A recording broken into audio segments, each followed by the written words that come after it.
Okay, what I'm going to do is demonstrate how to make sauerkraut. I'm going to be using purple cabbage just because that's what I have, but basically what you do is you go ahead and grate your cabbage. Okay, and now we'll take it over and salt it. Go ahead. Okay, so we've got some shredded cabbage, and what I want to do is I want to weigh this, and because you have to use 2.2% salt, and in this case I'm going to start out with, we got 418 grams, and I'm typically going to put just a little extra water in here so that you don't have to suck so much out of the cabbage. You don't actually need to do that, but you can. So now I've got 538 times 2.2%. I'm going to need 11.86 grams of salt. So I'll take this and do 11.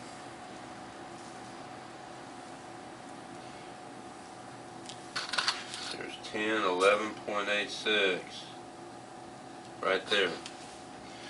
Okay, and then what I'll do is take some of my previous inoculated sauerkraut and put some of it in.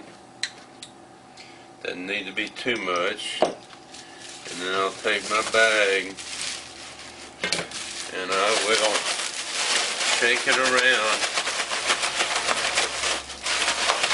and get it nice and inoculated, and then I'll put it back in here, press it down, and leave this for 24 hours, and I'll come back at that point and put it into a glass mason jar, because you need to keep oxygen off of it and let it ferment in here for a few weeks, and then put it in the refrigerator.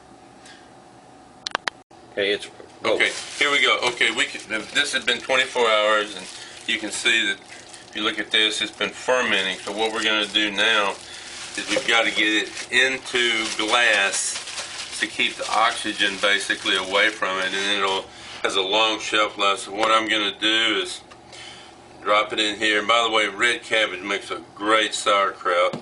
You don't see it very often, but I've tried it, and it almost to me had even better flavor. But you can see what I'm doing here is pushing it down really tight, pack it really tight, and then what I'll do is I'll put a lid on it, and I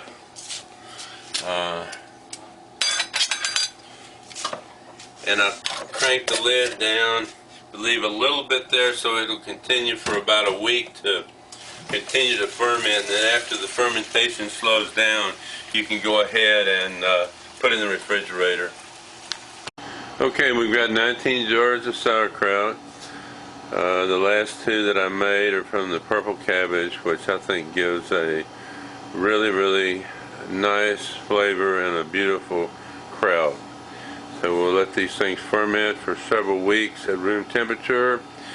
Have the lids a little bit loose so they don't explode, and then once they ferment to maturity, we'll put them in the refrigerator to hold them and keep them fresh. Happy sauerkraut.